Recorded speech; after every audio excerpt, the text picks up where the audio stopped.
सभी को नमस्कार। और आज 15 अगस्त है, स्वतंत्रता दिवस की आप सबको बहुत बहुत बधाई हो। हमारे देश में इसी तरह से हम स्वतंत्र रहते हुए अपने देश को एक विकसित देश की तरफ ले जा सके, ऐसा हम सबके अंदर भावना हो, देश के प्रति समर्पण हो। सभी के लिए मंगल कामनाएं। तो हम कर रहे हैं एनएलपी टॉपिक पर चर्चा। एनएलपी न्यूरो लिंग्विस्टिक प्रोग्रामिंग जो हमारे लिए बहुत जरूरी है, इस नॉलेज को जानना और इसमें बताई टेक्निक्स का यूज करना। कल भी हमने दो टेक्निक की थी। एक थी हीलिंग टेक्निक, जिसमें हमने देखा था कि किस तरह से हम विजुअलाइजेशन के थ्रू जो लेजर लाइट का अपने अंदर फीलिंग करते हैं, तो किस तरह से हमें उसके लाभ हो सकते हैं, कई पहलुओं में लाभ हो सकते हैं, कई एरियाज में हम उसका लाभ उठा सकते हैं। और एक हमने किया था ओम का उच्चारण 5 मिनट के लिए, और उसमें आपने देखा कितने अच्छे ढंग से उसमें ओम के जो 3 अक्षर हैं, अ उ म, इनका उच्चारण यदि हम एक बहुत अलग अलग जगह की फीलिंग करते हुए करते हैं तो उसका कितना लाभ होता है। आज हम उससे आगे कंटिन्यूएशन में चलेंगे।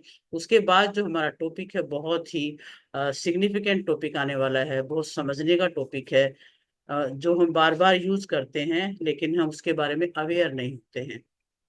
तो पहले हमने जो ओम का उच्चारण किया था, मैं बार बार आपको कहती हूँ कि डेली 5 मिनट इसको जरूर करें। आपके ब्रेन की सारी नसें खुल जाएंगी। यदि सिंपल शब्दों में मैं कहूँ, ब्रेन के अंदर एक वाइब्रेशन होगा।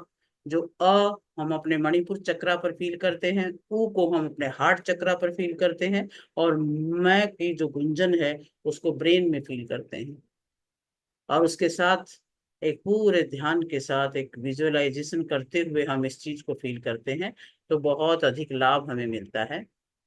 किसी भी एरिया में हम इसका लाभ उठा सकते हैं,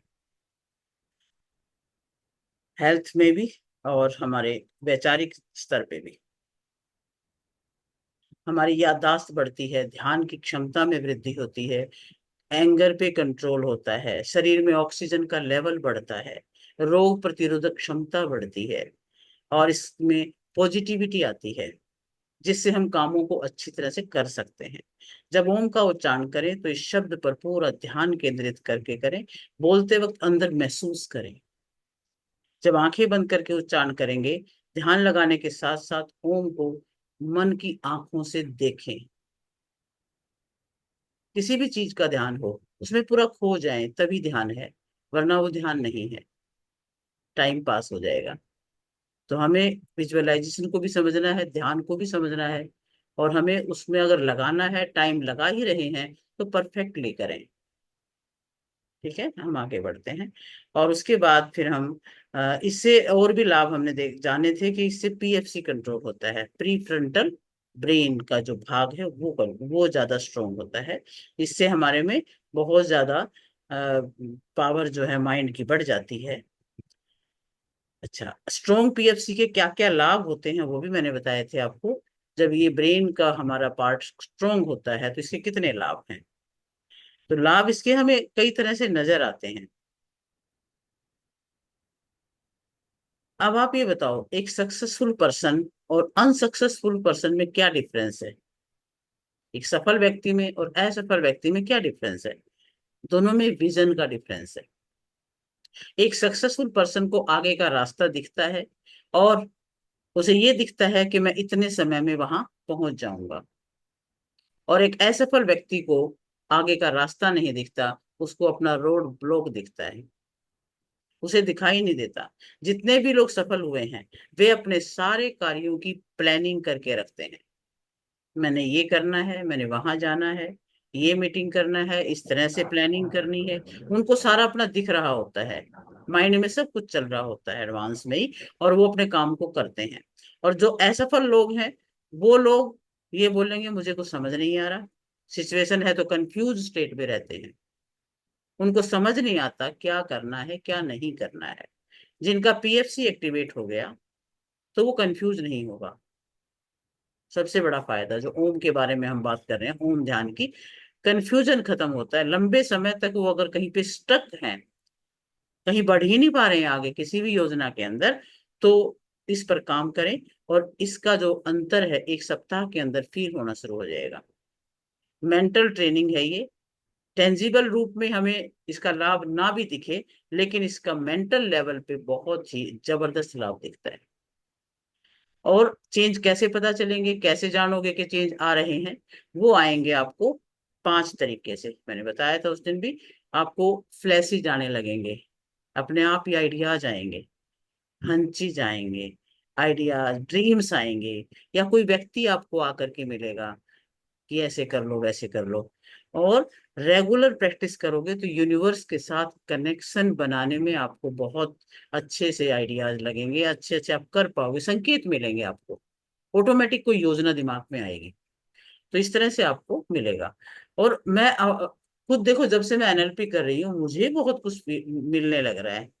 अभी कल ही कोई व्यक्ति आए जो बहुत ही मतलब पूरे नेशनल लेवल पे जो बंदा काम कर रहा है, और वो बता रहा था कि मैं जब स्कूल में पढ़ता था तभी मैंने पूरे वर्ल्ड के जो रेडियोज थे वहां पे कांटेक्ट किया था। अब वहां लेटर लिखता था, वहां से मुझे गिफ्ट आते थे। यानी वो बचपन से ही इस प्रकार से पूरे वर्ल्ड से जुड़े हुए थे, और आज वो कई कंट्रीज में घूम चुके हैं। ये हरियाणा के ही हैं, लेकिन इतने बड़े लेवल पे वो काम कर रहे हैं। तो वो व्यक्ति मिले, तो उनसे मिलकर के भी कितना मुझे भी बहुत अच्छा लगा। तो इस तरह से अच्छे अच्छे लोगों से मिलना होता है। और इसके बाद हम ये जानेंगे कि ये सब कैसे होता है। जब हम ध्यान में जाते हैं, जब हम इस तरह का कुछ कर रहे होते हैं, तो हमारी फ्रीक्वेंसी बढ़ जाती है, हमारे थॉट्स की, हमारे आइडियाज की, हमारे वाइब्रेशंस की एक फ्रीक्वेंसी बढ़ जाती है। और वो फ्रीक्वेंसी जब बढ़ती है तो यूनिवर्स के साथ हम बहुत अच्छे से जुड़ पाते हैं। जब हम प्रैक्टिस करते हैं, फ्रीक्वेंसी चेंज करते हैं, तो रियलिटी चेंज होती है। अगर आप लोग फ्रीक्वेंसी को समझ गए तो फिर बस यही कहना पड़ेगा कि आपको कोई परिवर्तन लाना है तो अपनी फ्रीक्वेंसी पर काम करो। जैसे बारिश आ रही है, और मैं अपने हाथों की एक अंजलि बना करके बारिश के अंदर खड़ी हूं, तो मेरी अंजलि ही भर पाएगी। और यदि मैं एक बड़ी बाल्टी लेके जाऊं तो बाल्टी भर पाएगी। और यदि मैं एक टब लेके जाती हूँ, बड़ा ड्रम लेके जाती हूँ, तो वो भरेगा।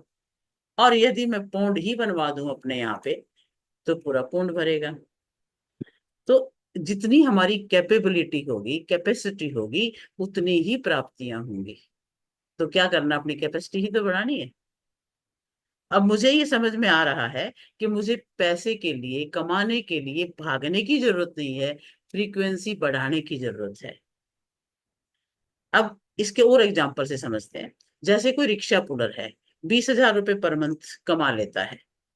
5-10 साल हो गए उसको रिक्शा पुलिंग करते करते, वो इतना ही कमा पाता है अपने गुजारे लायक। समय के हिसाब से थोड़ा पैसों की बढ़ोतरी या कम होता रहता है, लेकिन वो इसी के राउंड रहता है, 20,000 के ही राउंड रहता है। उसने अपनी फ्रीक्वेंसी को इतना ही सेट किया हुआ है, इससे ज्यादा बढ़ा ही नहीं पा रहा है। वो 5 साल से वृद्धि नहीं हो रही है। अब मान लीजिए उसको आप 5 लाख रुपए दे भी देते हो, तो क्या होगा? या तो वो वेस्ट कर देगा पीने में, या किधर घूमने फिरने में, और या कि कोई बीमारी शिमारी आ जाएगी, मतलब आ जाएगा फिर वही 20,000 पे। अभी एक और एग्जाम्पल आपने देखा था कि बिहार का एक मास्टर टीचर था जो केबीसी में करोड़ रुपए कमा के लाया था, 5 करोड़ शायद। और वो फिर कुछ ही दिनों में फिर उसी पे आ गया, क्योंकि उसने फ्रीक्वेंसी उतनी सेट कर रखी है। उससे ज्यादा होगा तो वो इधर उधर ही चला जाएगा। जितनी उसकी फ्रीक्वेंसी, उतना ही उसके पास टिक पाएगा। कोई भी बिल्डर है, मान लीजिए कोई बिल्डर तो 5-4 लाख रुपए पर मंथ ही कमा पाता है, कोई करोड़ों में कमा पाता है, कोई 1,000 करोड़ों में कमा पाता है। ये कैसे है? कि सब ने अपनी अपनी फ्रीक्वेंसी को बनाया हुआ है। अब किसी किसी कंपनी में ज्यादा इनकम होती है, किसी में कम होती है, ये सब उनकी अपनी एक फ्रीक्वेंसी बनी हुई होती है। तो यदि आपकी फ्रीक्वेंसी 5 लाख की है, तो आप अगर कभी किसी मंथ में डाउन भी चले जाओगे तो दोबारा उसी पे आ जाओगे, और ज्यादा चले गए तो फिर उस पे आ जाओगे। यानी रहना उसी फ्रीक्वेंसी के आसपास ही होता है।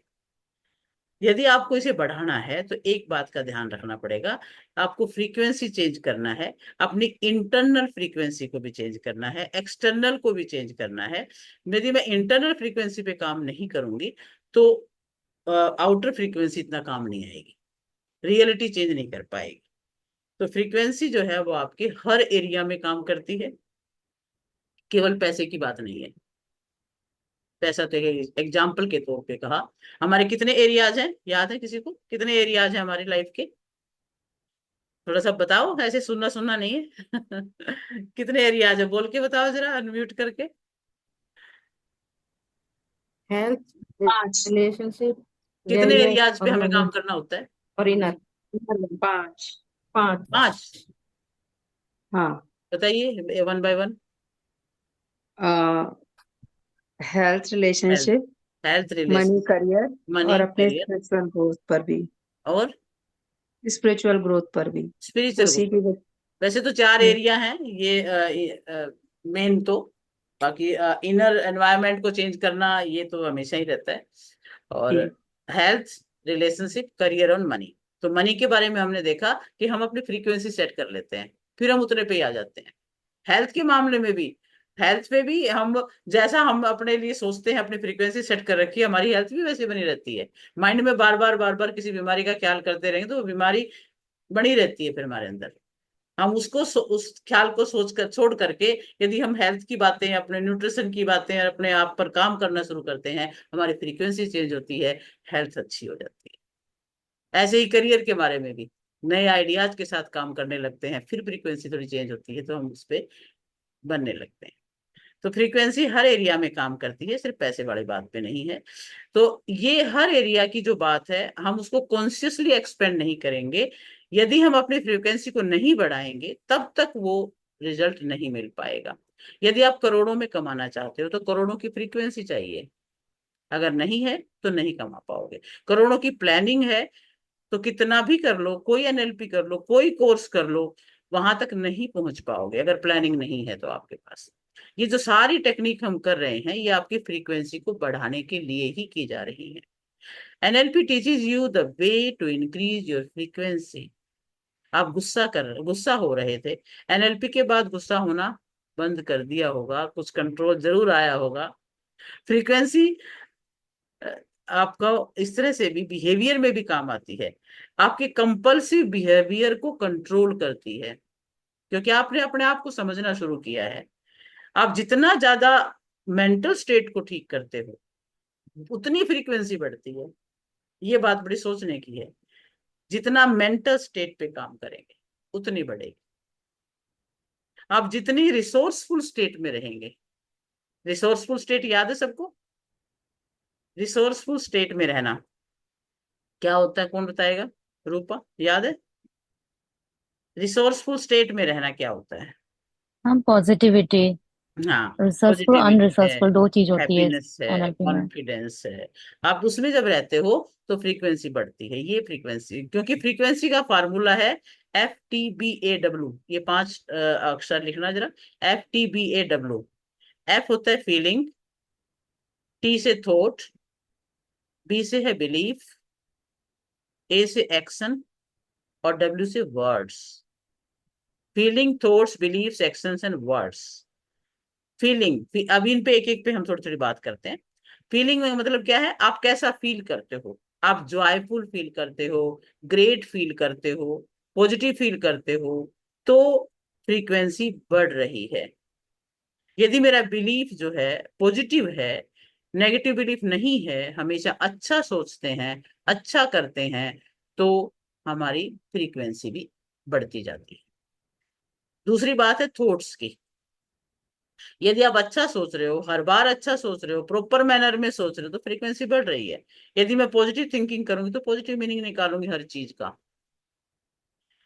और पॉजिटिव ही रहूंगी, मेरा वाइब्रेशन बढ़ेगा। नेगेटिव एनवायरनमेंट में भी पॉजिटिव सोचना है तो क्योंकि हमने अपने अंदर के एनवायरनमेंट को ना नेगेटिव नहीं बनाना। बाहर कितना भी एनवायरनमेंट खराब हो, कितना भी आंधी तूफान चल रहा हो, हम अपने घर के दरवाजे बंद कर लेते हैं ना। ज्यादा ही तूफान आ रहा है तो क्या करेंगे, चारों तरफ के दरवाजे बंद करेंगे ताकि हमारे घर के अंदर तहस नहस ना हो जाए। तो इसी प्रकार से बाहर बहुत नेगेटिविटी रहती है, लेकिन अंदर के एनवायरनमेंट को हमें फिर भी पॉजिटिव बना के रखना है, तभी हमारी फ्रीक्वेंसी बढ़ी रहेगी। नेक्स्ट बात है बिलीफ्स की। बिलीफ में क्या है? Belief system, but you think, positive belief system लेकर आओगे, नेगेटिव बिलीफ सिस्टम लेकर आओगे। अगर आप नेगेटिव बिलीफ सिस्टम लेकर आ रहे हो तो लाइफ में पॉजिटिविटी नहीं रहेगी। बिलीफ ही सब कुछ होता है, रिसोर्स कुछ नहीं है। बिलीफ है आप किस तरीके से किस चीज को परसीव कर रहे हो। अगर हर चीज को नेगेटिव परसेप्शन में लोगे तो ये आपके लिए फ्रीक्वेंसी नहीं बढ़ा पाएगा। अभी आपने श्रीकांत मूवी किस किसने देखी थी? जब मैंने बताया था श्रीकांत मूवी देखो, देखी है ना? तो श्रीकांत मूवी में क्या है, सारा एनएलपी बेस्ड मूवी है वो।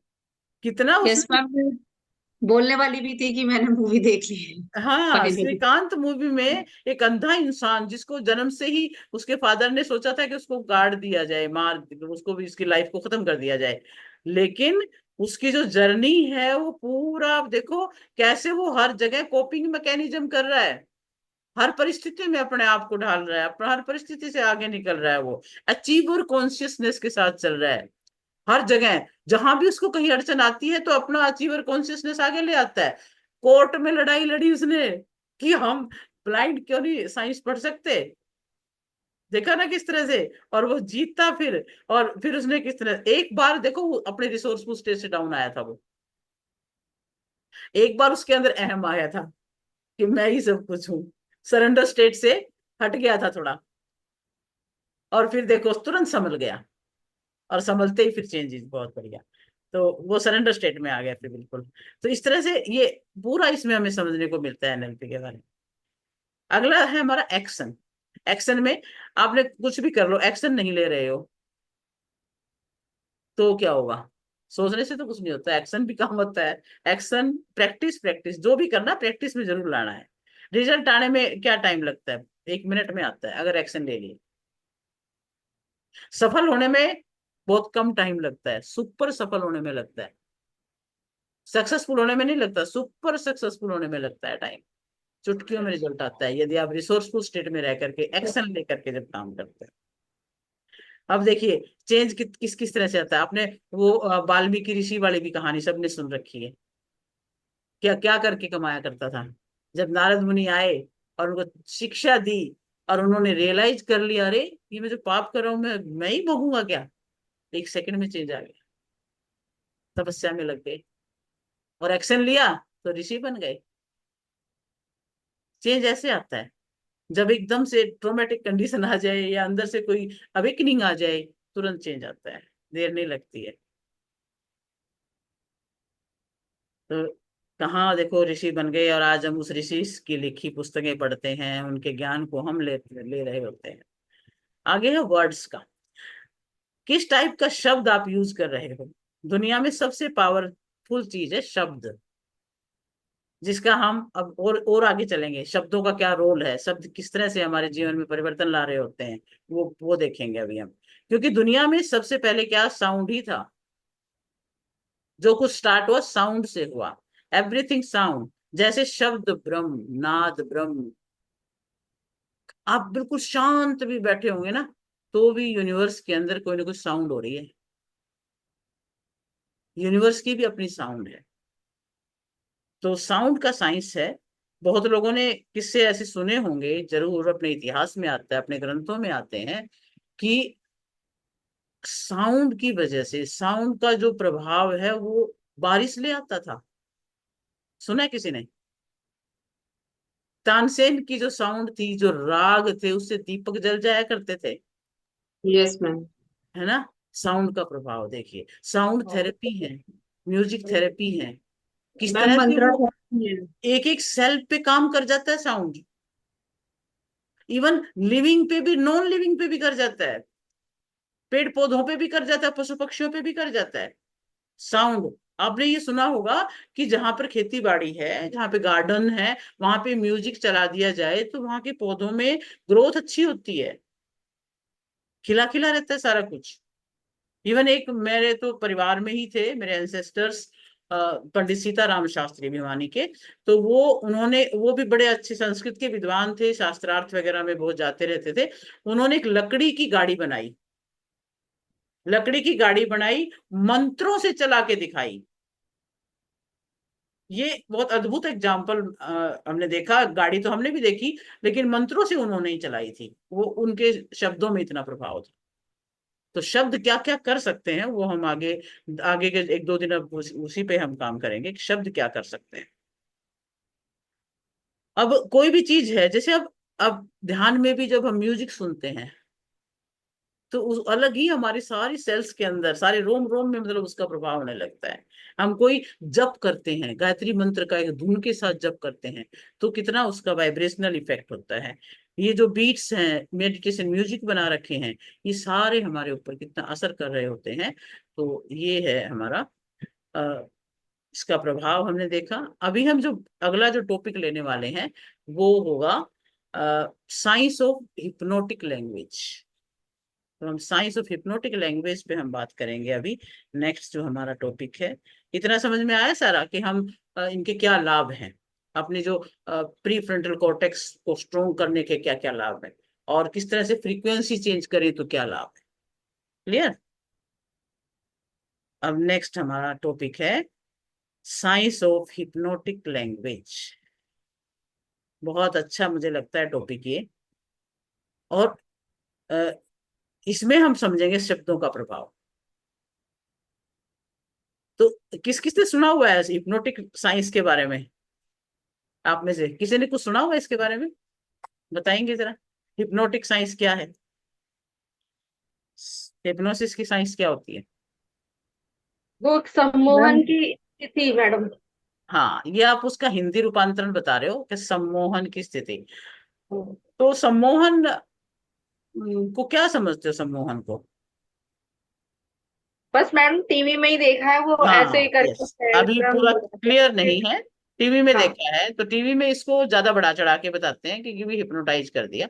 ये हिप्नोटाइजिंग कुछ नहीं है, कोई नेगेटिव वे में नहीं है। इसको हम नेगेटिव वे में करके बता तो देते हैं, ये लोग भी इसका नेगेटिवली होता है, कोई ज्यादा ही कुछ और ही प्रभाव होता होगा। लेकिन यहाँ पर शब्दों का हम हिप्नोटाइजिंग तरीका देखेंगे कि शब्द कैसे हमें हिप्नोटाइज कर रहे हैं।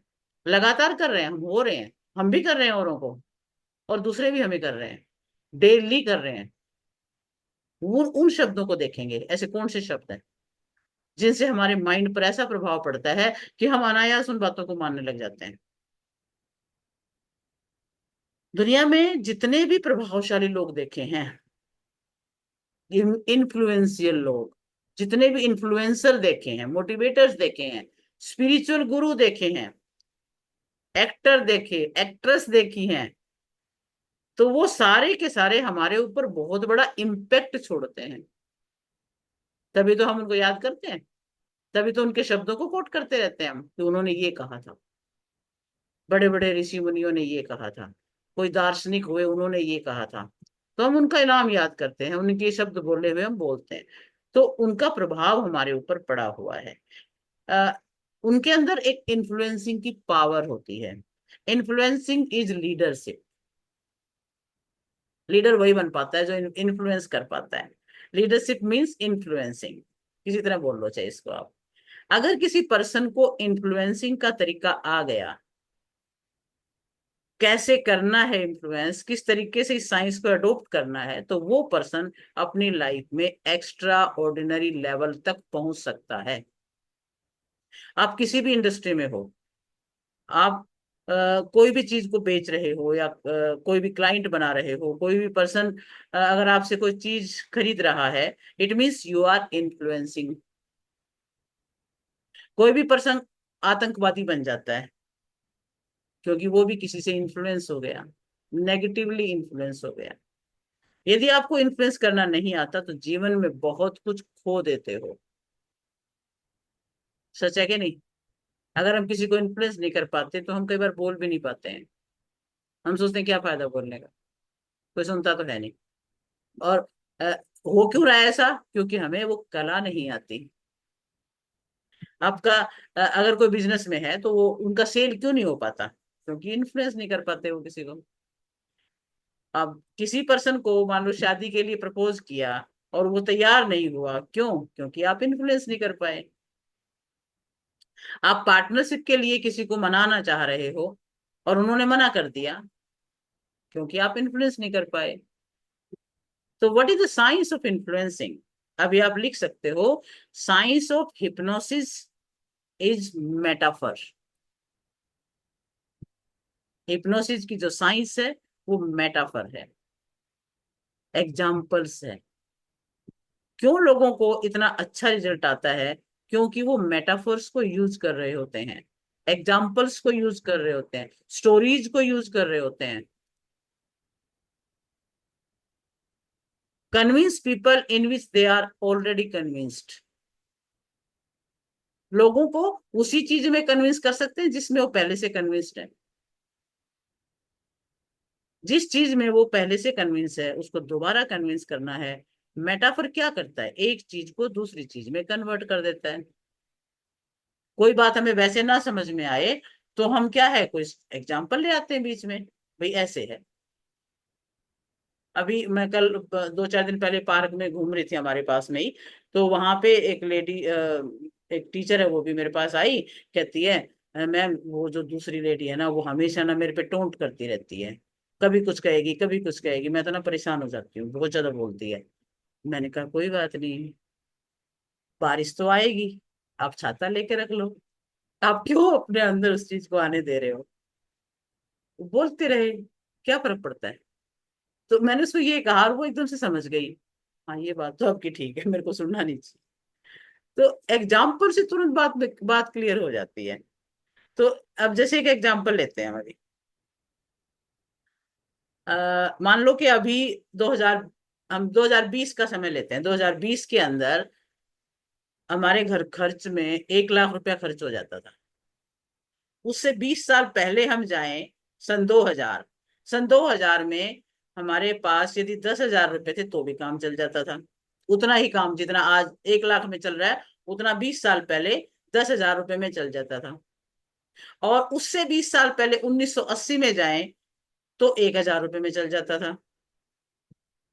कोई भी काम पेंडिंग नहीं रहता था, 1,000 में भी काम चलता था।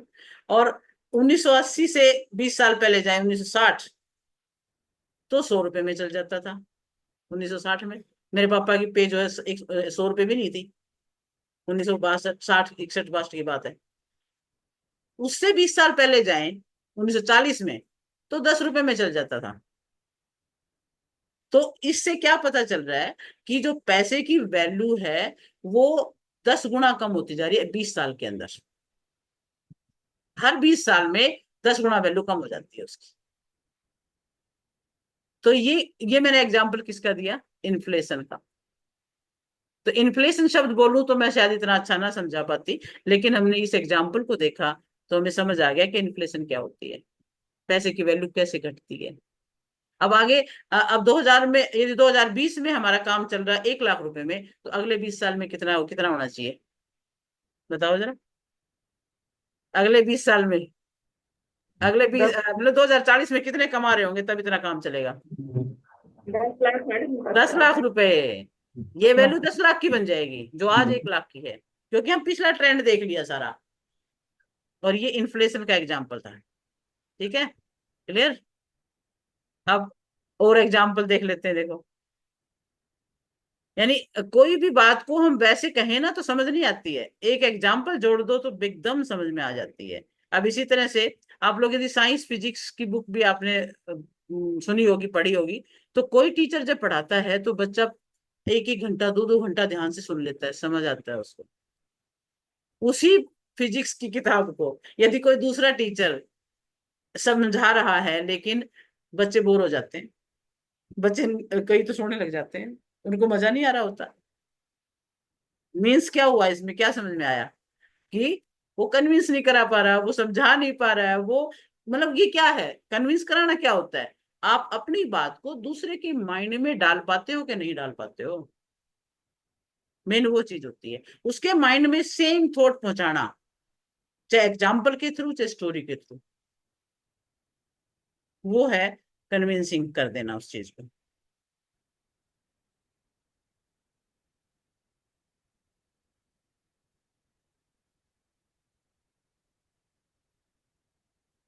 अब ये इस प्रकार से हो पाता है कि हमें अगर किसी से बात करनी है तो हमें जो नेक्स्ट पर्सन है जिससे हम बात कर रहे हैं उसके हिसाब से बात करनी पड़ती है। उसकी जो लैंग्वेज है उसकी लैंग्वेज को यूज करना होता है ताकि वो कनेक्ट कर सके और उस बात को समझ सके। अब इसी तरह से सेल्स में, बिजनेस में भी ऐसा ही होता है कि हम दूसरों के साथ रेजोनेट नहीं कर पा रहे हैं, इस ढंग से मेटाफर्स को यूज नहीं कर पा रहे हैं, तभी हम उस सेल में सफल नहीं हो पाते। तो हम हिप्नोटाइज कब कर पाते हैं? जब हम कन्विंस कर पाते हैं। Convincing is hypnotising. यहाँ पे ये इस शब्द को इस प्रकार से समझेंगे हम।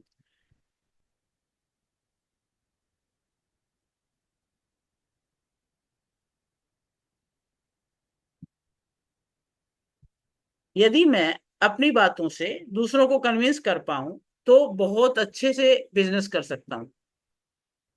ये बात समझ रहे हो सारे? बहुत अच्छा चांस है सेल हो जाने का, बहुत अच्छा चांस है बिजनेस के ग्रो करने का, क्योंकि मैं जितने भी लोग मिल रहे हैं सबको कन्विंस कर पा रही हूँ या कर पा रहा हूँ।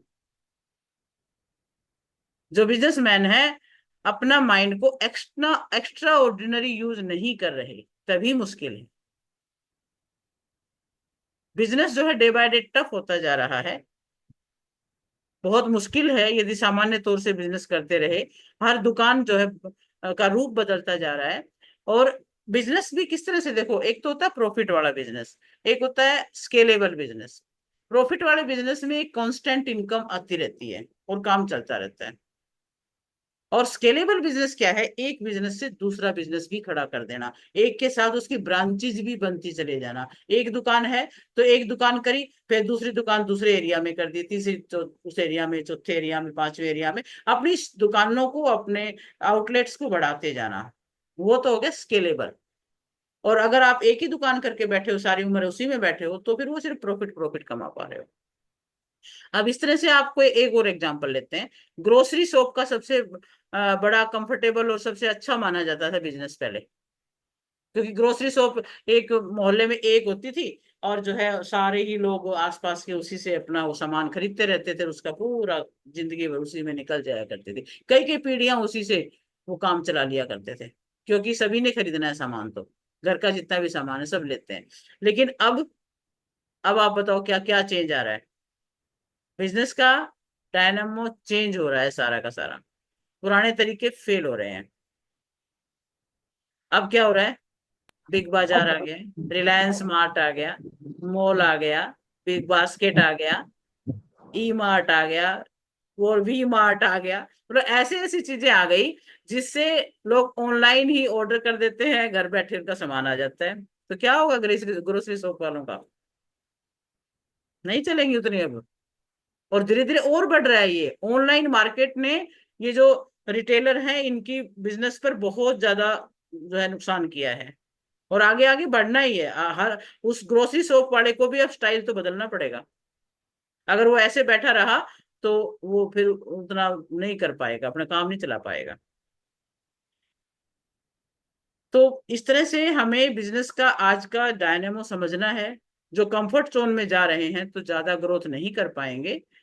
अच्छा, एक और बात, जैसे एक और कंपनी आपने सुनी होगी, कोडैक कंपनी थी, कैमरा वाली, फेल हो गई। क्यों फेल हो गई? क्योंकि हर एक के हाथ में मोबाइल आ गए, बढ़िया बढ़िया फोटो खींचने वाले। तो वो उस तरह से वो चल ही नहीं पाई वो कंपनी अब। तो ये पहले तो यही समझना पड़ता है, दो प्रॉब्लम जो बिजनेस में आ रही है, कि बिजनेस कौन सा ठीक है कौन सा नहीं है। दूसरा, अगर समझ आ गया तो चेंज करना, फिर स्विच करना उसको, वो बहुत बड़ा चैलेंज होता है। तो सबसे बड़ा चैलेंज तो यही है कि बिजनेस कौन सा चुने, स्केलेबल है कि नहीं है, आइडेंटिफिकेशन करना, फिर उसमें स्विच करना, वो हिम्मत चाहिए होती है उसमें। ऐसे ही जीरोक्स कंपनी थी, वो फेल हो गई थी क्योंकि वो चेंज नहीं कर पाए थे। तो ये हिप्नोसिस क्या करता है? अब ये अभी तो बिजनेस की बातें हम कर रहे थे, बिजनेस में किस किस तरह से चेंज ही जा रहे हैं। आज के युग में बहुत परिवर्तन आ रहे हैं, वही बंदा कामयाब हो रहा है जो कुछ चेंज कर पा रहा है। अगर पुराने ढर्रे पे है तो वो फिर मार खा रहा है। तो हिप्नोसिस क्या करता है? Hypnosis is what is register. Hypnosis क्या है? रजिस्टर। एक इलेक्ट्रिकल सर्किट में रजिस्टर क्या होता है? Register is an element which control the flow of electricity in electrical circuit. एक पॉइंट होता है जो इलेक्ट्रिसिटी को कंट्रोल करता है। जैसे कि पाइप के अंदर एक टैप लगा दिया जाए तो वहां पे पानी को हम बंद भी कर सकते हैं, खोल भी सकते हैं, वो टैप की तरह से काम करता है। तो इंजीनियरिंग में आप ये बोलेंगे कि भाई वो एक कंट्रोल करने वाला एक पॉइंट होता है। तो राइट नाउ मैंने ये जो मेटाफर को यूज किया, एग्जाम्पल को यूज किया, एग्जाम्पल से समझ गए रेजिस्टेंस क्या होता है। क्योंकि अभी आप अपनी चीज को सेल्स करने के लिए भी यूज करेंगे, मेटाफर को यूज करेंगे। Why you people suddenly connect, क्यों आप हम किसी चीज को कैसे कनेक्ट हो पाते हैं?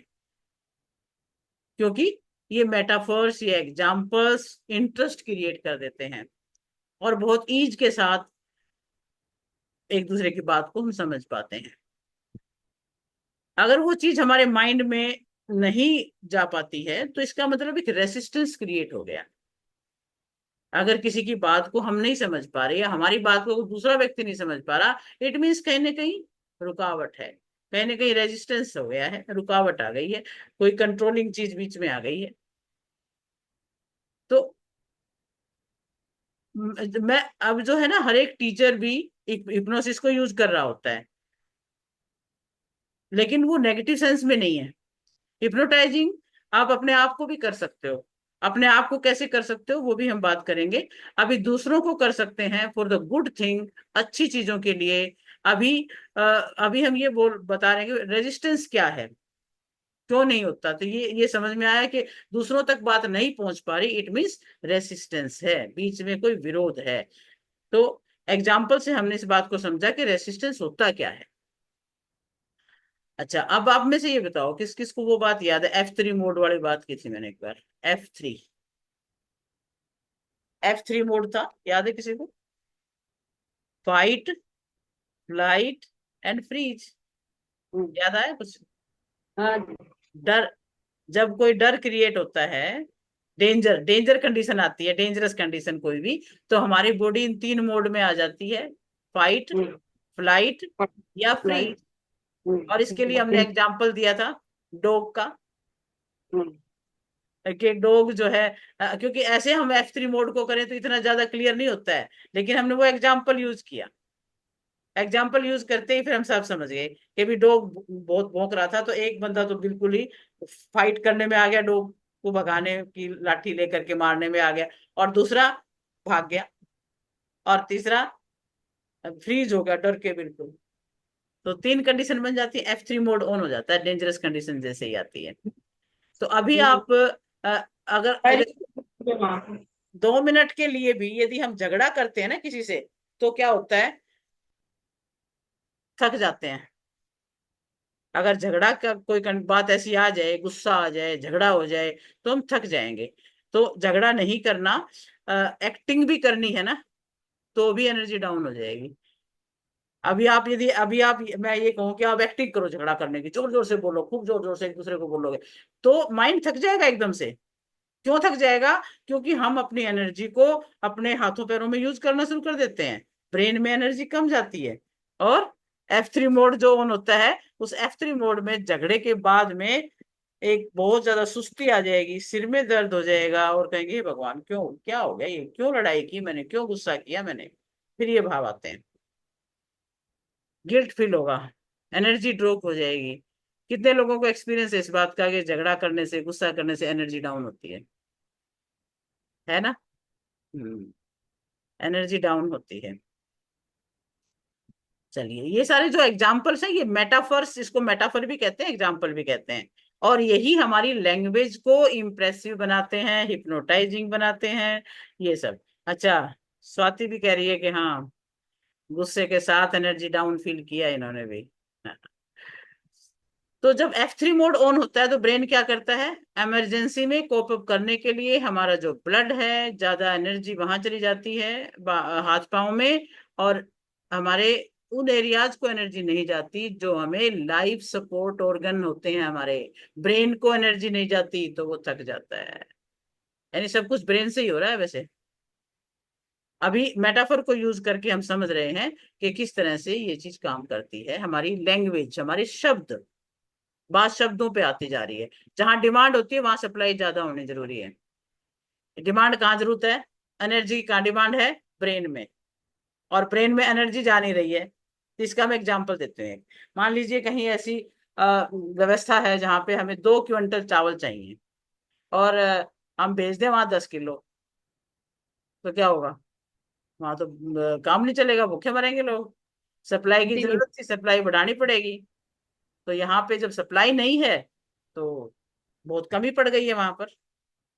तो ये वो बात होगी, ब्रेन को जरूरत थी बहुत ज्यादा पावर की, एनर्जी की, और वो मिली बहुत थोड़ी सी, तो वो थक गया, भूखा मर गया एनर्जी का।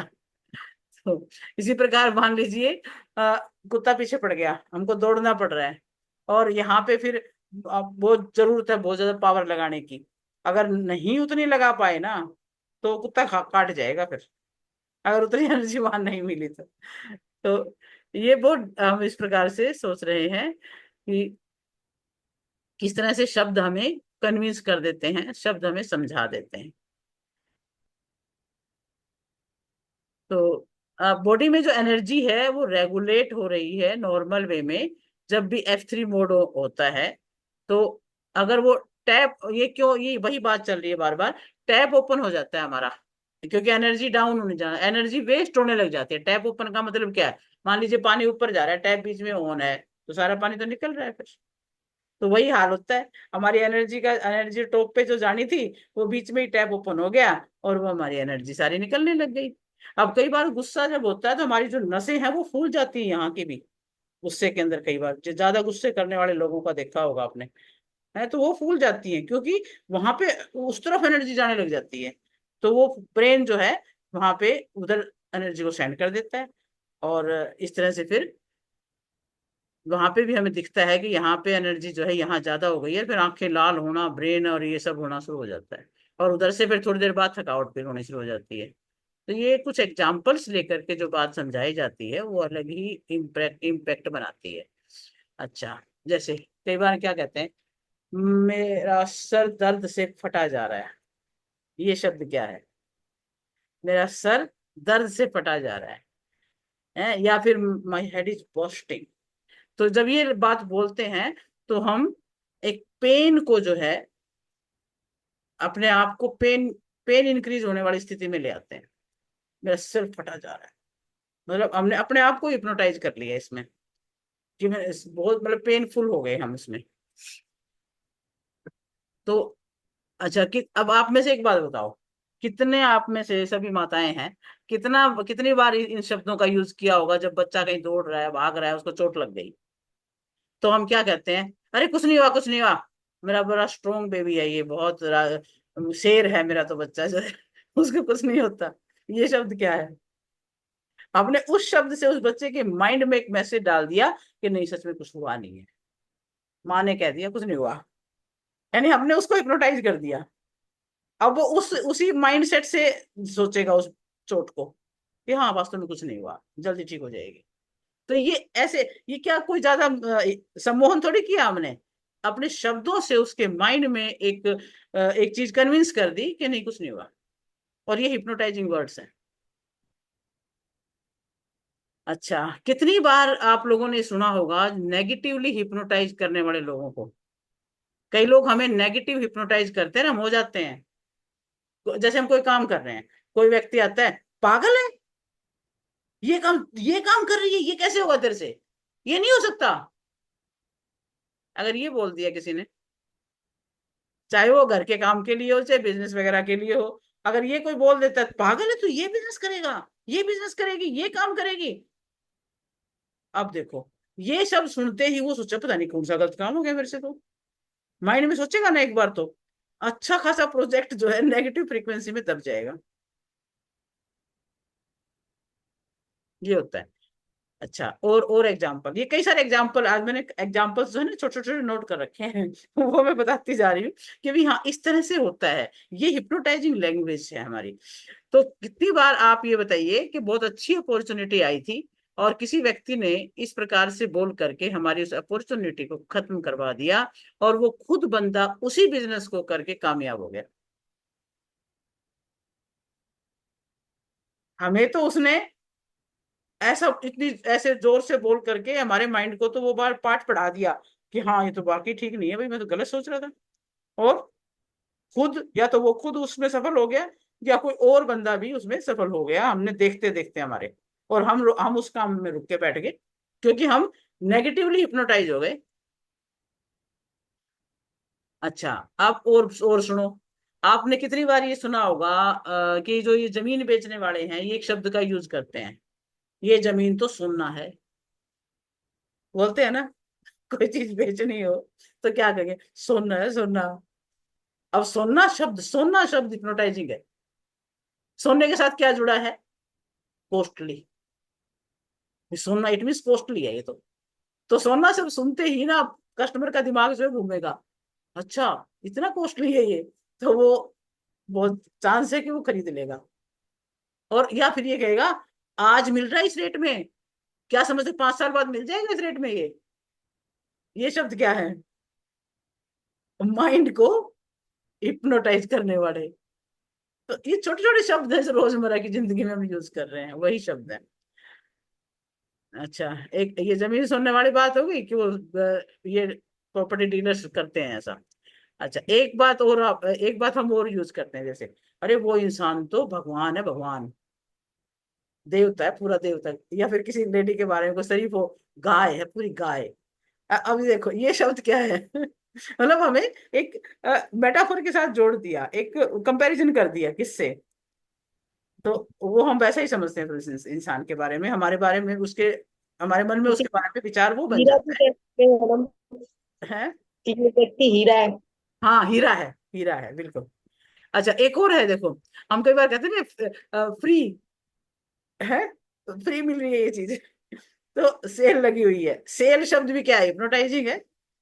सेल, अरे वहां पर उस 50% की सेल लगी हुई है, हम दौड़ के जाते हैं, 50% डाउन आ गया रेट, हम ले जाते हैं वहां पे। अरे कहाँ, कौन भेज देगा 50% डाउन करके, कौन बेच देगा, है ना। उसकी कॉस्ट प्राइस ही उतनी होगी तो उतने में बेशक थोड़ा बहुत लाभ कमा के कोई दे दे, लेकिन हमें तो हिप्नोटाइज कर लिया ना इस शब्द ने।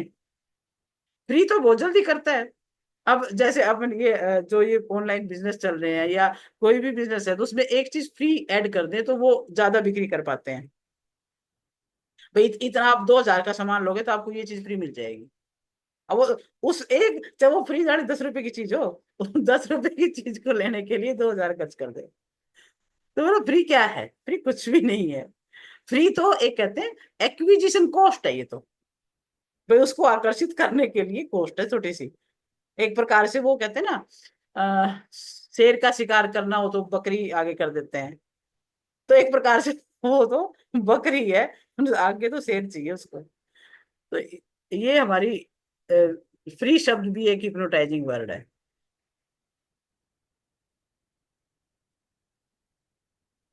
अब जैसे जितने भी ये ऑनलाइन कोर्स करा रहे हैं, तो पहले क्या कहेंगे, 3 दिन की फ्री क्लास।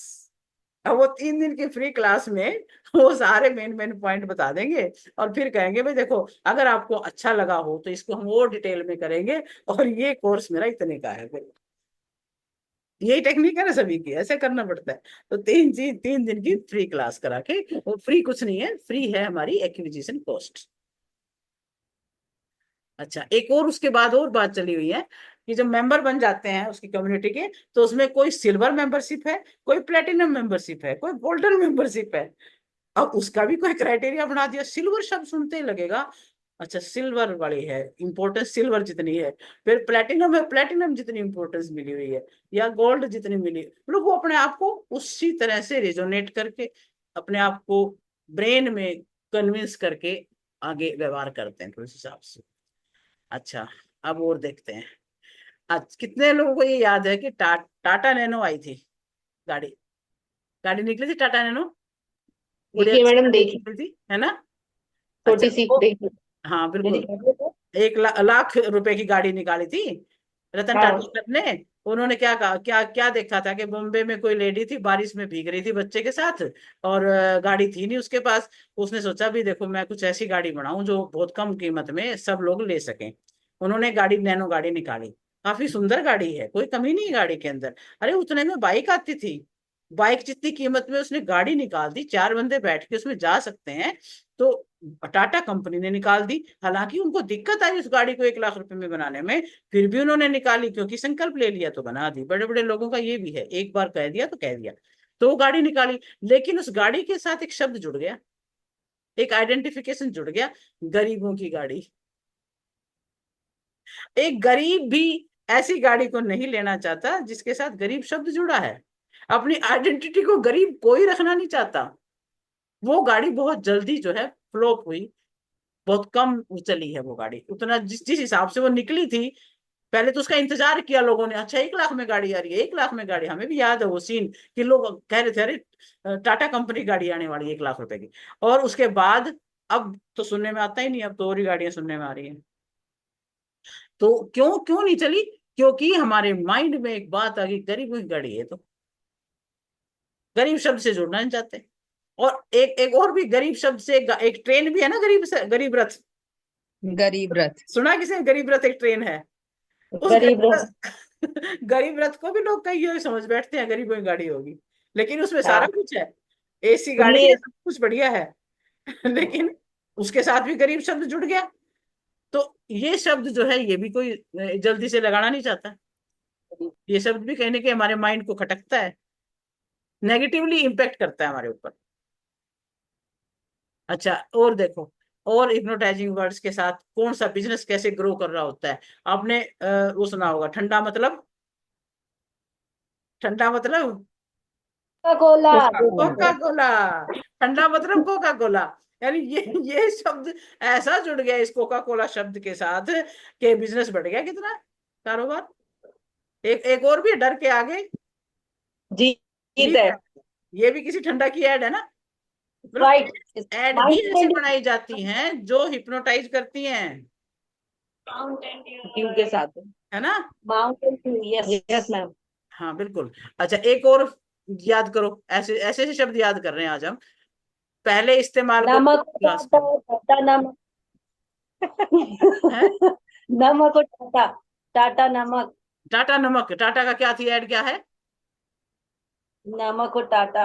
टाटा नमक और नमक। टाटा, टाटा ऐसे। नमक, अच्छा ठीक है ठीक है। हम्म। निरमा की ऐड क्या थी? पहले इस्तेमाल करो फिर वॉशिंग वाशिंग पाउडर पाउडर साबुन निरमा। निरमा। पहले वो इस्तेमाल करो फिर वो विश्वास घड़ी तो करो। मतलब पहले पहले इस्तेमाल करो फिर विश्वास करो। घड़ी। हाँ, तो ये घड़ी जो पहले डिटर्जेंट। इस्तेमाल करो फिर विश्वास करो, ये किसका, घड़ी डिटर्जेंट का था।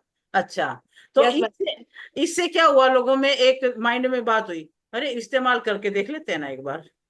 और उसी इस्तेमाल करने की वजह से कंपनी ग्रो करेगी। तो हर एक बिजनेस में भी कुछ कोई ना कोई शब्द जुड़ा होता है साथ में। टाटा। यस। तो अभी शब्द, सेंटेंस, स्टेटमेंट, ये हिप्नोटाइजिंग होती ही होती है। ये जितने भी मुहावरे कहावतें हैं ना, सारी की सारी, ये सारी हिप्नोटाइजिंग है। गंगा जाए गंगादास, जमुना जाए जमुनादास, है ना। खरबूजा खरबूजे को देख के रंग बदलता है, कोई व्यक्ति के लिए, मतलब ऐसा मेटाफर जोड़ देते हैं साथ में। अच्छा, ये जो ब्रांडेड चीज है सारी की सारी, जितनी भी ब्रांडेड है, चाहे वो आप बूट ले लो, सूट ले लो, कुछ भी ले लो, जो ब्रांड जिसके साथ जुड़ गया उसकी कीमत कितनी हाई चली जाती है, लोग फिर भी लेते हैं उसको। चाहे उसके बनाने में उतना खर्चा नहीं आ रहा होता, इतना कौन सा कैसा फैब्रिक लगा देंगे वो, कि भी इतना कॉस्टली, को सोना चांदी के तार थोड़ा ना लग गए उनके अंदर, लेकिन फिर भी 7,000 10,000 की शर्ट आ रही है, भी ऐसा क्या लगा दिया उसके अंदर। लेकिन ब्रांड, बस ब्रांड की कोई टैगलाइन कोई ना कोई जुड़ी होती है साथ में, ठीक है ना। तो ये हमारे हिप्नोटाइजिंग वर्ड्स हैं सारे के सारे।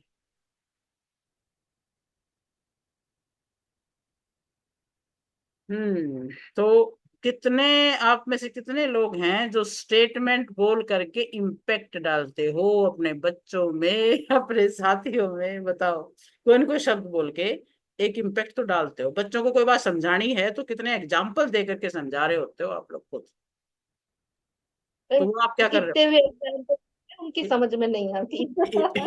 आती है। बच्चों आप को ट्राई आती करते फेल है। हो, कोई ना कोई ऐसा एग्जाम्पल लेकर के आते हो, फिर उसको बच्चे को समझा देते हो, तो वो आपने क्या किया, उसके माइंड को हिप्नोटाइज किया, करते हैं मैडम, करना है ना। पड़ता है बच्चों ये को है। तो समझने के इसको जब हम लिए। कॉन्शियसली करेंगे ना, और उसका लाभ उठाने के उद्देश्य से करेंगे, अगर बिजनेस कर रहे हैं तो बिजनेस में हम इस तरह के एग्जाम्पल्स को, इस तरह के मेटाफोर्स को यूज करेंगे कि हमारे कस्टमर को विश्वास हो जाए, वो हमसे बाय कर ले।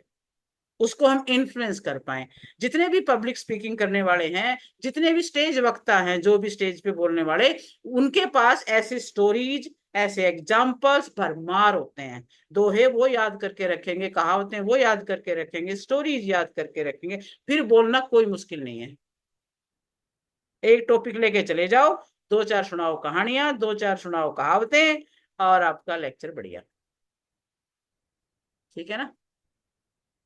अब जैसे DSR सर पता है एक सेंटेंस बोलते हैं, हर बार बोलते हैं, when you support the world selflessly, the whole world support you endlessly। क्या है ये? मेटाफर है, लेकिन हिप्नोटाइजिंग है। या फिर जैसे मैंने अपन ने भी किया था, the amount of value you create to the universe, the amount of money you will get. तो इस तरह से मतलब दूसरों की तरफ बात करेंगे, यूनिवर्स को दे रहे हैं, अपने तरफ करेंगे, अपने ऊपर दे रहे हैं। तो ये जो हमारे जो एक्शन है, ये भी हिप्नोटाइजिंग है। तो मैं अभी भी एक और शब्द हमने बीच में बात की थी, वो भी हिप्नोटाइजिंग ही शब्द हैं ऐसे ऐसे। जब तक बेवकूफ जिंदा है, सियाना नहीं मरेगा। है ना। तो बेवकूफ जिंदा है तब तक सियाना नहीं मरेगा, ये बात सच है, झूठ है क्या? जब तक बेवकूफ जिंदा है, सियानों का काम चलता रहेगा, और बेवकूफों ने रहना ही रहना दुनिया में, वो मरेंगे नहीं। अब ये पता है, ये एग्जाम्पल किसके साथ जोड़ा गया है? विजय माल्या, जो करोड़ों खा हाँ। के चला गया, कुछ बिगड़ा उसका? अगर बैंक से कोई नहीं। लाख 2 लाख ले लेता है ना, उसके तो घर छापे पड़ जाते हैं, भाई तू क्यों नहीं वापस लौटाए। लेकिन ये करोड़ों ले गया, बैंकों को बंद करवा गया, लेकिन इसका कुछ नहीं बिगड़ा। नीरव मोदी वो चला गया, उसका कुछ नहीं बिगड़ा। करोड़ों का घपला करके चले गए ये लोग। तो ये क्यों चल रहा है इनका काम? दूसरे देश वाले तुरंत पना दे देते हैं इनको, इधर आ जाओ हमारे यहाँ इन्वेस्ट कर लो जितना करना है, ये चल जाता है। तो फिर ये क्या है? तो ये लोग इस थ्योरी पे चलते हैं, जब तक बेवकूफ जिंदा है, शाना नहीं मरेगा, चलता रहेगा ये सब कुछ। तो ये जो मेटाफर यूज हुआ, नेगेटिवली भी कर रहा है, पॉजिटिव भी कर रहा है। ये ये जो मेटाफर है, दोनों तरह से काम आ रहा है। जब तक बेवकूफ जिंदा है, शाना नहीं मरेगा, यानी शाने लोगों का बिजनेस चलता रहेगा। और दूसरी तरह से इसको पॉजिटिव भी कोई ले, भी बेवकूफी नहीं रहनी, बेवकूफी भी नहीं रखनी चाहिए। तो दोनों बातें हैं, दोनों तरह से कन्विंस हो सकता है इसके अंदर। अच्छा, एक और देखा होगा आपने, पॉलिटिक्स में मेटाफर यूज होता है। पॉलिटिक्स में कैसे होता है? जितने पॉलिटिशियन है, जबरदस्त तरीका आता है इनको मेटाफर यूज करने का। कैसे? मान लो मोदी जी गए उड़ीसा में, क्या बोलेंगे? जय जगन्नाथ। अयोध्या में गए, जय श्री राम। मथुरा में गए, राधे राधे। जहां जाएंगे, उन लोगों के साथ अपनापन महसूस करवाने के लिए वहां की आस्था का जो भगवान है उसका नाम लेंगे। हरियाणा में आएंगे तो पंजाब में आएंगे तो वहां का लेंगे, राजस्थान में राजस्थान। तो ये स्टेट वाइज जगह के हिसाब से इस तरह के मेटाफर यूज करते हैं।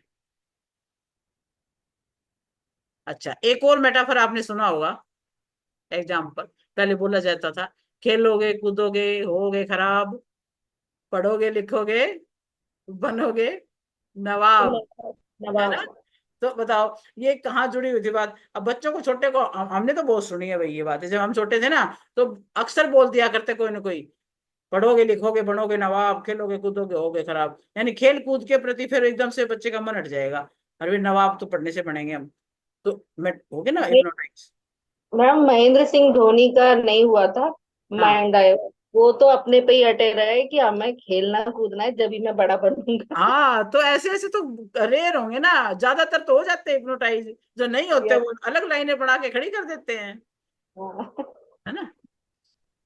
तो कॉन्शियसली ये बातें दिमाग में डाली जाती हैं, ताकि अगला बंदा कन्विंस हो जाए, उस एग्जाम्पल को यूज करके एक बात को अच्छे से समझ भी सकता है, हिप्नोटाइज भी हो सकता है। अच्छा, एक जो है एक और बात आप समझो कि किसी भी चीज को समझाने के लिए स्टोरी भी बनी हुई है हमारे यहाँ पे। स्टोरी जैसे अपने ग्रंथों में तो बहुत सारी कहानियां हैं, वो कहानी सुनाने से हमारे एकदम से बात समझ में आ जाती है। कि अच्छा उन्होंने इस तरह किया था तो हम भी ऐसे करें तो ठीक हो जाएगा। भागवत में कितनी सारी कथाएं हैं, एक एक कथा कितनी शिक्षा दे जाती है भक्ति के राह पे चलाने वालों के लिए। उन भक्तों की जब कथा सुनते हैं तो एकदम से आता है मन में, अरे ये होती है भक्ति। मतलब हमारा माइंड एकदम से उसके साथ जुड़ जाता है। कोई भी स्टोरी हम सुनाते हैं तो ये स्टोरी, हम स्टोरी से क्यों हिप्नोटाइज होते हैं, क्योंकि बचपन से हम स्टोरी सुन रहे हैं। बचपन से हम स्टोरी सुनते रहते हैं, इस वजह से हम स्टोरी जो है हमें बहुत जल्दी हमारे साथ रेजोनेट कर जाती है।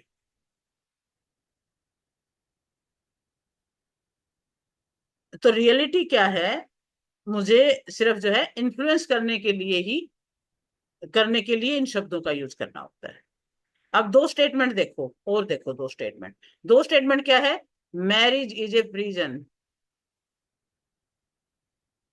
Marriage is a prison. एक तो ये है, इसमें क्या क्या समझ में आया बताओ भाई।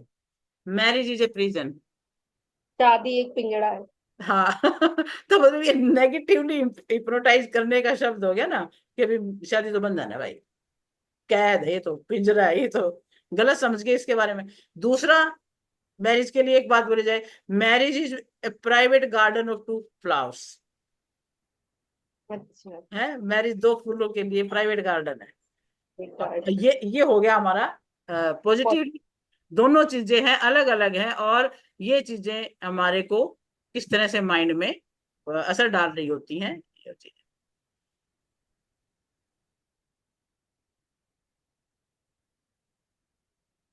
तो वास्तव में ये जो बातें हैं, ये क्लियर हो रहा है ना कि हिप्नोटाइजिंग जो है, हम नेगेटिव सेंस वाली बात नहीं कर रहे हैं। यहाँ पे वो शब्द हैं जो माइंड में सोचने के लिए मजबूर कर देते हैं, चाहे नेगेटिवली चाहे पॉजिटिवली, दोनों तरह से इंपैक्ट कर रहे होते हैं। और इनको यूज करना एक कला है, कन्विंसिंग की कला, कन्वर्सेशनल हिप्नोटाइजिंग है ये। कल हम इसमें और आगे बढ़ेंगे कि दो तरह की, ये भी दो टाइप की होती है, कौन सी दो टाइप की हैं और वो किस किस तरह से होती हैं, वो हम कल करेंगे। तो अभी आज हमने ये देखा कि किस तरह से हम इसको यूज कर पाते हैं। शशि जी ठीक है, समझ में आ रहा है ना? जितना कोई इनको यूज करेगा ना, उतना उसकी कन्वर्सेशनल पावर बढ़ जाएगी। अभी आपने को लिस्ट बनानी है ऐसी ऐसी चीजों की, ऐसी ऐसी स्टोरीज की, ऐसे ऐसे मेटाफर्स की, उनको याद रखना है। समय पे याद नहीं आते, मेन बात ये हो जाती है ना? अच्छा, अब मान लीजिए हम कोई बिजनेस में, मतलब बिजनेस ही हम, क्योंकि जॉब तो मेरे ख्याल से कोई कर नहीं रहा, कोई ना कोई बिजनेस ही करने की सोचते हैं हम लोग, तो बिजनेस में हैं। तो वास्तव में हम अपने बिजनेस को बढ़ाने के लिए कुछ जो करना है हमें, उसकी प्री फ्रेमिंग करते हैं। पहले से उसकी हम योजना को पहले से प्री फ्रेमिंग करेंगे तो प्रॉपरली यूज करना होता है। तो ये भी एक साइंस है, इसमें सेल्स इन्वॉल्व है। अब जब सेल्स करनी है तो कहते हैं बहुत एग्रेसिव होना पड़ता है, वो तभी सेल होती है। तो इस सेल का जो पहला काम है प्री फ्रेमिंग का है, हमें पहले से ही बना लेना पड़ेगा कि हम कौन कौन सी क्वेश्चन पूछेंगे और क्या कैसे कैसे बात करेंगे। एक तो हमें सेल्स पिच के अंदर एक बात जो है ये पक्की मन में सोच लेनी है, जचा लेनी है कि मेरा जो प्रोडक्ट है वो हेल्थ को बहुत बेनिफिट करता है। अगर हेल्थ की बात है तो भी मेरा मेरा जो प्रोडक्ट है वो बहुत ज्यादा बेनिफिट करता है हेल्थ को। तो जैसे ये बात उन्होंने किस संदर्भ में बताई थी हमें, एक कैंगन मशीन के बारे में है ये बात, कि कैंगन मशीन का जो पानी है हेल्थ के लिए बहुत बेनिफिट करता है। दूसरा, कि ये जो बिजनेस है करोड़ों का बिजनेस करवा सकता है। और क्या कोई ऐसा बिजनेस है जो साल 2 साल में करोड़ों बिल्डअप करा दे? ये हमें पूछना उनसे, है कोई ऐसा बिजनेस जो साल 2 साल में करोड़ों में पहुंचा दे? तो जरूर यही होगा कि नहीं है अभी कोई ऐसा। अगर कस्टमर को नहीं पता है तो वो यही कहेगा। और महीने में 5-10 लाख तक पहुंचा दे, है कोई ऐसा बिजनेस? तो इस बिजनेस को, कि ऐसा बिजनेस यदि मैं बताऊं तो क्या इंटरेस्टेड होंगे? अगर कैंगन बिजनेस का कोई बिजनेस कर रहा है तो वो इस तरह की बातें करेगा। और अगर मैं जब ये कहूँ, वो उन्होंने सर ने बताया था हमें, तो एज इट इज मैं बता रही हूँ, तो वो कहेगा कि भाई अगर 1-2 करोड़ रुपए मैंने बोल ले तो उसको डाउट हो जाएगा, अभी ये तो झूठ बोल रहा है सारी, कहाँ से आएंगे 2 साल में 2 करोड़ रुपए कैसे कमा लेगा? तो फिर वो डाउट करेगा, तो फिर वो मेरी बैंक की स्टेटमेंट देख सकता है। तो मैं स्टेटमेंट को भी तैयार रखूं कि देखो मैंने कमाए, कोई भी कमा सकता है। तो ये लोग जो बिजनेसमैन है ना, ये ऐसा कर लेते हैं, पता नहीं कैसे कर लेते हैं, इनके अंदर इतना वो है। तो डाउट को खत्म करने के लिए भी हमारे पास प्रूफ होना चाहिए, दिखाने के लिए। ठीक है। और पहले तो डाउट को खत्म करना है, फिर उनके अंदर एक्साइटमेंट क्रिएट करना है कि भी अगर आप ये करते हो तो आपकी जो करंट स्टेट है उससे आप उस डिजायर स्टेट में पहुंच जाओगे। आपके पास गाड़ी होगी, बंगला होगा, ये है वो है, बड़ी एक्साइटमेंट क्रिएट करते हैं। फिर क्वेश्चन ये होता है भी करोगे या नहीं करोगे, तो इस तरह की बातें आती हैं। तो ये सब चलता है इनका, ये बिजनेस वाली बातें हैं, मैं इसमें ज्यादा क्या बोलूंगी। प्लीज माइक ऑफ कर लीजिए। हम्म। तो ये हिप्नोटाइजिंग लैंग्वेज के बारे में हमने बात की है। तो अब तो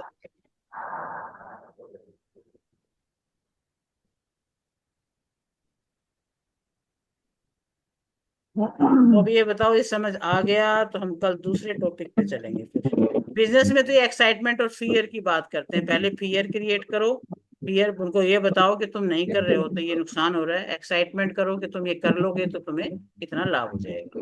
ये स्टाइल है पूरा, इन्होंने बता रखा है, पर हम तो उस फील्ड में है नहीं, तो इसलिए इस बात की चर्चा करने में कोई फायदा है नहीं। अच्छा, एक एक और एग्जांपल आ गया, देखो। अगर किसी ने शादी भी की है ना, तो भी ये दो ही इमोशन क्रिएट हुई थी, फियर और एक्साइटमेंट। फियर ये हुआ था कि अभी अभी ये उम्र है शादी की, नहीं की तो पता नहीं, फिर पता नहीं होगी कि नहीं होगी। एक्साइटमेंट ये है कि यदि मेरी शादी हो जाएगी तो मेरी लाइफ ऐसे हो जाएगी, वो एक्साइटमेंट था उसके अंदर।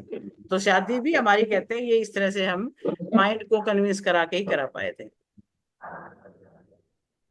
कोई भी काम में हमारे माइंड में तो कन्विंसिंग आता ही है, के बिना होता नहीं है कुछ भी काम। ठीक है, तो आज के लिए इतना ही, कल हम और आगे चलते हैं। Milton and Meta and hypnotising, ये सब कल करेंगे। और कोई क्वेश्चन हो आपके माइंड में तो बात करने को, ठीक है, नहीं तो हम आज, ठीक है, okay. Okay ma'am. Okay, bye, thank you. Bye ma'am, thank you. Thank you ma'am. ठीक थैंक यू लगा, मैम। समझ बहुत में अच्छा था। क्या कैसे यूज होती हाँ है जी मैम। लैंग्वेज, और कैसे आप कर थैंक यू मैम। सकते हो, अपना कम्युनिकेशन स्किल बढ़ा सकते हो इस तरह से आप इन चीजों का ध्यान रख के। ठीक है। और लाइफ में दूसरों को कन्विंस भी कर सकते हो किसी भी बात के लिए, यदि समझ में आ जाए, एग्जाम्पल साथ में जोड़ने आ जाए। ठीक है, ओके, बाय। बाय सबको।